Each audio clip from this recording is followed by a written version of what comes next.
ദൈവത്തിന് സ്തുതി. ഈ സമീപകാലത്തിറങ്ങിയ മലയാള സിനിമകളുടെ കണക്കെടുത്താൽ ക്രിസ്ത്യാനിയുടെ പാരമ്പര്യങ്ങളെയും അവൻ്റെ വിശ്വാസങ്ങളെയും മാത്രം വേട്ടയാടിയ പരിഹസിച്ച സിനിമകളുടെ എണ്ണം വളരെ കൂടുതലാണ്.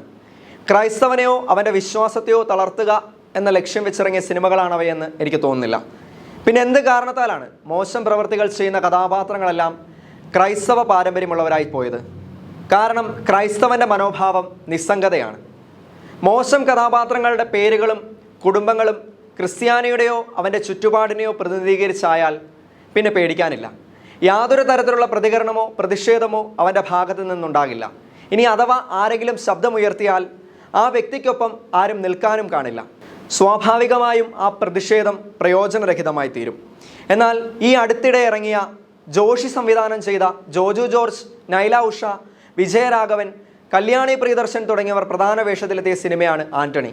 ചിത്രത്തിൽ വിജയരാഘവൻ ചെയ്ത അവറാൻ എന്ന കഥാപാത്രം കഥയുടെ ഒരു പ്രത്യേക മുഹൂർത്തത്തിൽ താൻ ഉപയോഗിച്ചിരുന്ന ബൈബിൾ നൈല ഉഷയുടെ കയ്യിൽ ഏൽപ്പിക്കുന്നതായി കാണിക്കുന്നു.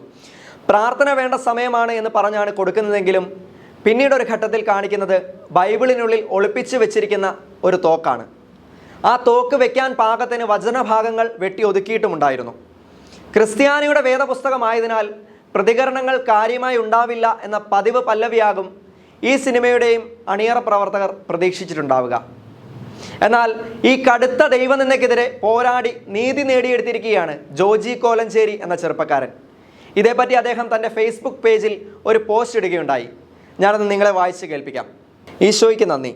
ജോഷി സംവിധാനം ചെയ്ത ആന്റണി എന്ന സിനിമയിൽ ബൈബിളിനെ അവഹേളിക്കുന്ന തരത്തിലുള്ള ഒരു രംഗം ഉണ്ടായിരുന്നല്ലോ. സിനിമ ഇറങ്ങിയ ദിവസം തന്നെ സോഷ്യൽ മീഡിയയിലൂടെ അതിനെതിരെ പ്രതിഷേധിക്കുകയും പ്രതികരിക്കുകയും ചെയ്തിരുന്നു. നിയമപരമായി കൂടി അതിനെതിരെ നീങ്ങുന്നതിൻ്റെ ഭാഗമായി സെൻസർ ബോർഡിനും പ്രൊഡ്യൂസർക്കും പരാതി അയക്കുകയും ചെയ്തു.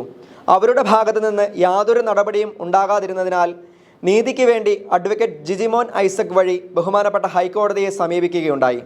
ബഹുമാനപ്പെട്ട ഹൈക്കോടതിയുടെ ഇടപെടൽ മൂലം സിനിമയുടെ ആളുകൾ വിവാദപരമായ ആ ഭാഗം ബ്ലറർ ചെയ്ത് ഇറക്കാമെന്ന് സെൻസർ ബോർഡിനെ അറിയിക്കുകയുണ്ടായി.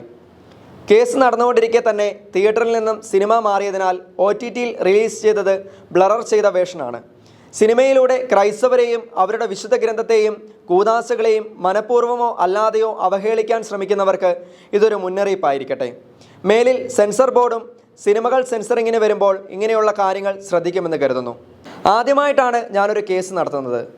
തുടക്കം കേരള ഹൈക്കോടതിയിൽ തന്നെ. അത് വിശുദ്ധ ഗ്രന്ഥമായ ബൈബിളിന് വേണ്ടി ആയതിൽ ഒരുപാട് സന്തോഷിക്കുന്നു. ജോജി കോലഞ്ചേരി. ഇങ്ങനെ പോകുന്നു ആ കുറിപ്പ്. അഡ്വക്കേറ്റ് ജിജിമോന്റെ പ്രതികരണം ഇപ്രകാരമാണ്. ഇന്ന് കേസ് തീർപ്പ് കൽപ്പിച്ചിട്ടുള്ളതാണ്.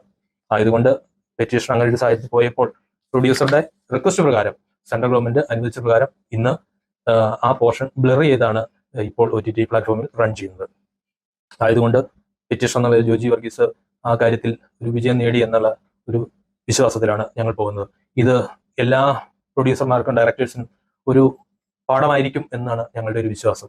കാരണം ഒരു മതവിശ്വാസത്തെ വ്രണപ്പെടുത്തിക്കൊണ്ടോ ഒരു പൊതുവായ സമൂഹത്തെ വെറുപ്പിച്ചുകൊണ്ടോ എന്ത് പ്രസ്ഥാനമാണേലും പോകുന്നത് ശരിയല്ല എന്നുള്ളതിന്റെ ഒരു പാഠം കൂടിയാകാം ഇത് എന്ന് ഞാനടക്കം വിശ്വസിക്കുന്നു.